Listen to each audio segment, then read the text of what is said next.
Hello dear guys, welcome to my class. Dear, today we are going to continue the same topic, that is the second part of the poem, The Road Not Taken. Here we are going to see some technical issues or technical points of this poem. So here in our last one class we have done rhyming pairs, rhyming words. Okay, and today we are going to do rhyme scheme. What rhyme scheme is used there in this poem? Okay, so first of all understand how we decide rhyme scheme for a particular poem. Okay, it may be a new topic for you, but just pay attention and think or listen me attentively what I am saying, what I am going to say you. Okay, so look at there. While deciding or to decide rhyme scheme, first of all you have to pay attention towards the last word of each line in particular stanza. Okay, in particular stanza you have to think about the last word of each line, as we have seen in rhyming pairs and rhyming words and rhyme. Okay, so now look at there. In a rhyme scheme, what we have to do? We have to write down the last words of each line. As we know, there are 5 lines in every stanza. Okay, 5 lines in each and every stanzas. So now look at there. We have to write down the last word of each line. Last word. Would, both, stood, could and undergrowth. These are the 5 words.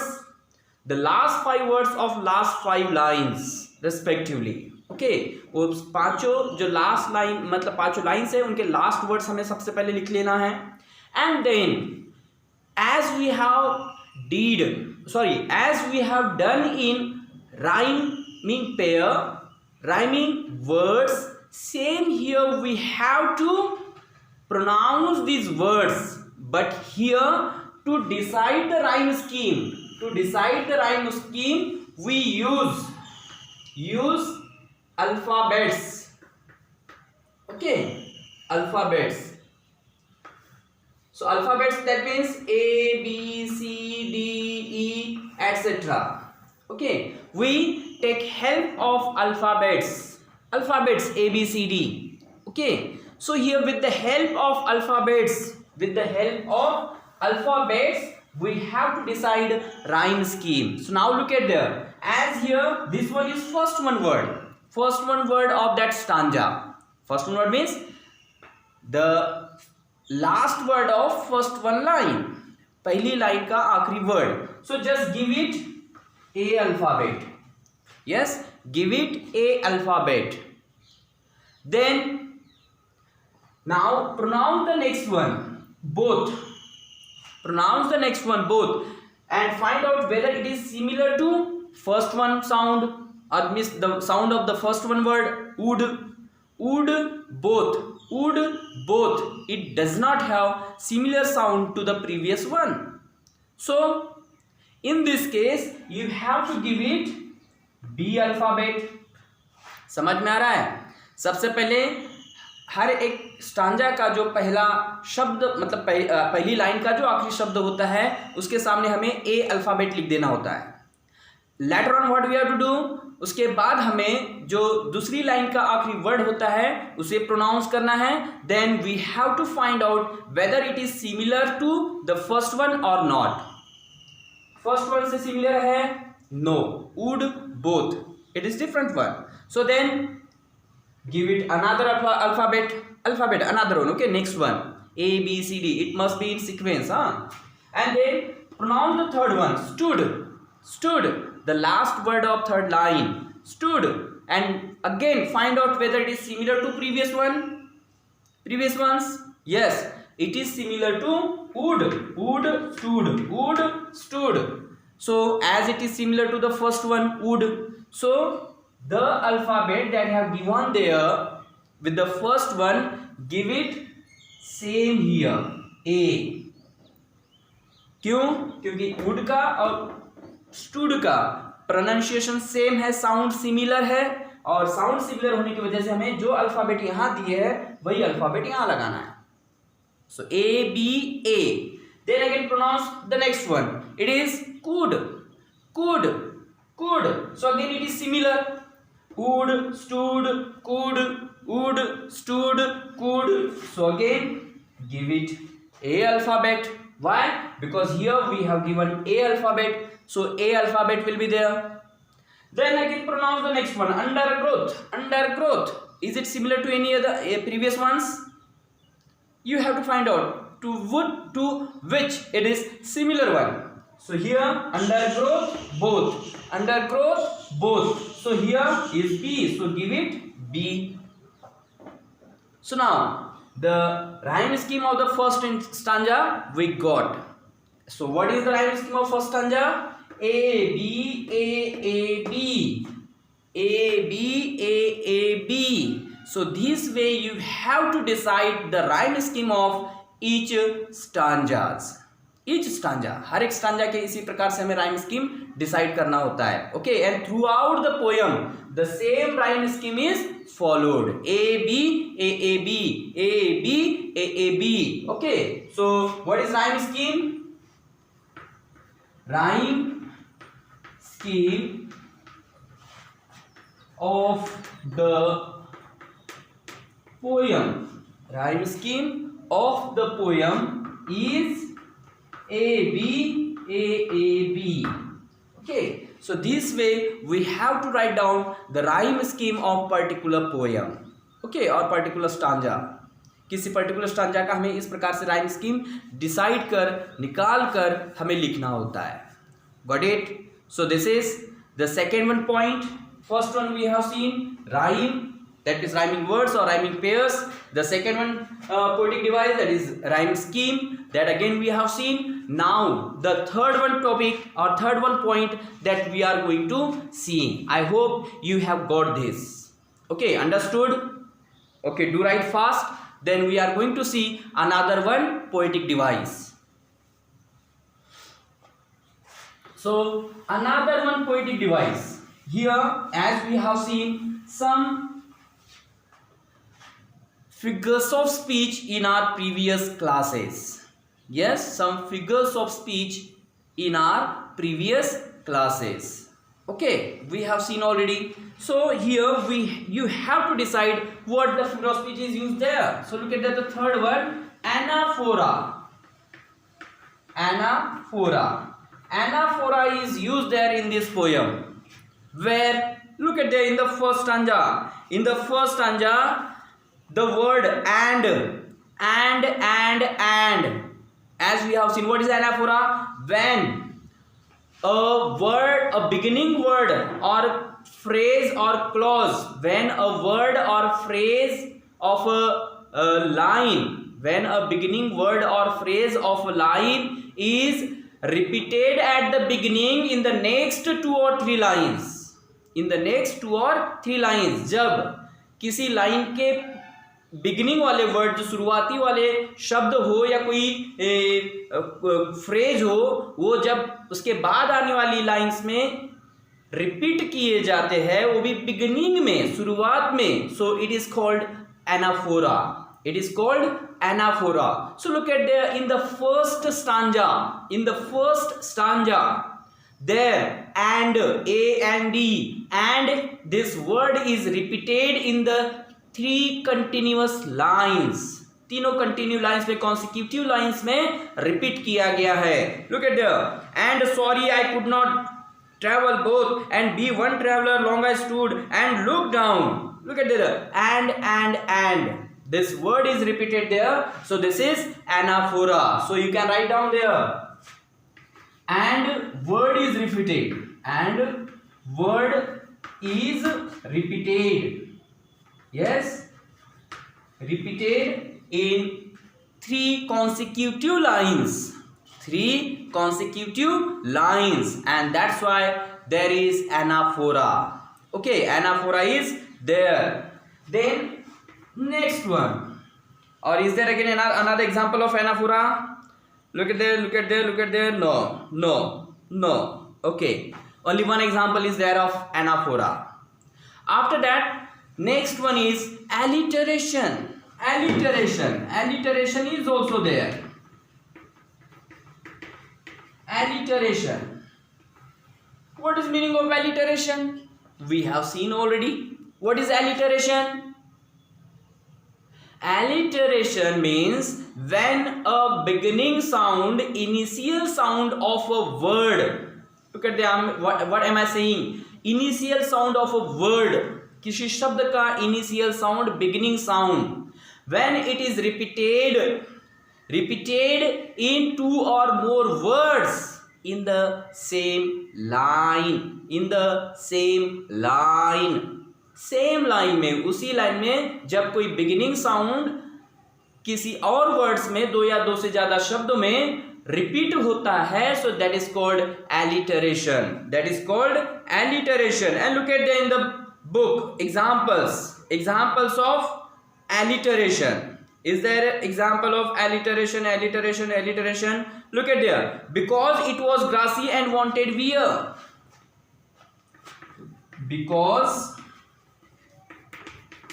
it was grassy and wanted wear. Look at there in this sentence. Because it was grassy and wanted wear. Wanted wear. So look at there in this sentence. Was, were sound. Were, wanted, were sound. Wear, were sound. So here in this line, were sound, the beginning sound. The beginning sound of a word is repeated in two or more line, two or more words in the same line. Two or more words in the same line. So यहाँ देखो was, wanted, wear. Were sound is repeated. Were sound is repeated in three words. The initial sound, the initial were sound is repeated. So it is alliteration. It is alliteration. Again, there could be more examples of this one.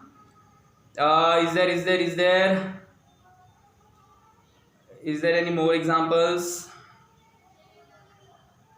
Another I kept the bird trodden black, no list bonding equally lay about the real saying. Okay. So whatever, if there are more examples, just go through the poem and find out.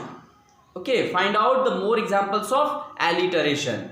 Later on, look at the next one, poetic device that is used in this poem. Okay, what is next one? The next one is repetition. The next one is repetition. Repetition is there again.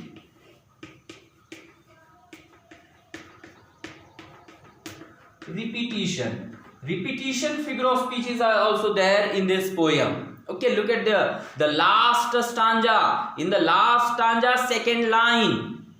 Last stanza, second line. What is given there? Somewhere edges and edges hence. Somewhere edges and edges hence. And look at there. What we have seen in alliteration, repetition. Repetition means what? When a word or more words are repeated. Yes, जब एक शब्द या फिर एक से ज्यादा शब्द जब रिपीट होते हैं इन द सेम लाइन, उसी लाइन में जब वही वर्ड या फिर उसे दो चार शब्द भी बोल सकते हैं या एक से ज्यादा शब्द भी अगर रिपीट हो रहे हैं. Look at there. In alliteration initial sound, in repetition whole word, पूरा complete word. Look at there the example. Somewhere edges and edges hence. Somewhere edges and edges hence. Yes, look at there the word edges. The word is repeated. in repetition, a word or more than a word can be repeated in the same line, in the single line, in the same line. And if you find such repetition of a word or more than a word, it is called repetition. It is called repetition. So in this poem there is repetition also. Okay, now next one. Okay, next one is transferred epithet.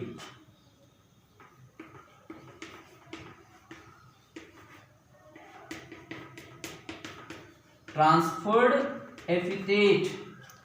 Transferred epithet is also there. What is meant by transferred epithet? Transferred epithet is also figure of speech where an adjective's quality is transferred to the next noun or following noun. When the quality of an adjective is transferred to the following noun, that is called transferred epithet. जब किसी adjective की quality उसके बाद आने वाले noun के ऊपर जब ट्रांसफर होती है, so it is called transferred epithet. It is called transferred epithet.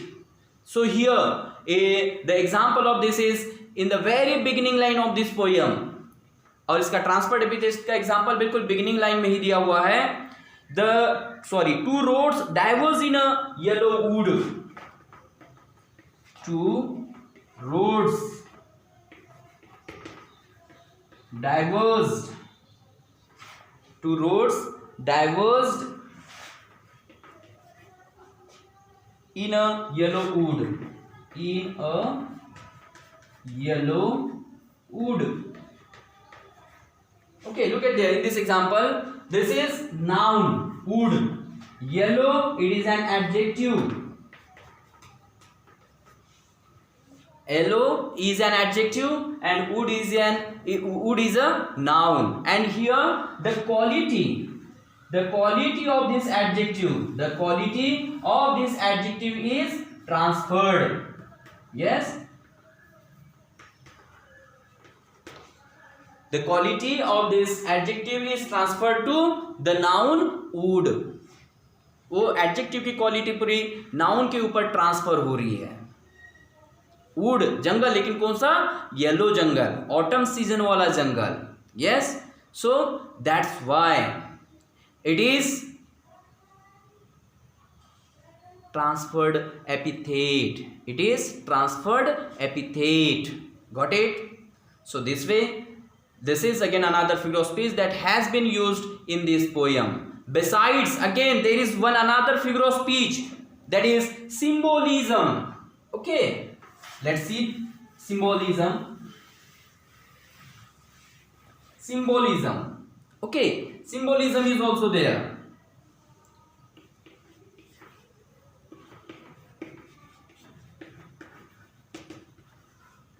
Symbolism means when particular thing symbolizes another one. Yes, जब कोई एक particular चीज किसी और को symbolize करती है, that is called symbolism. And here two examples are there. The first one is road. Look at there, two roads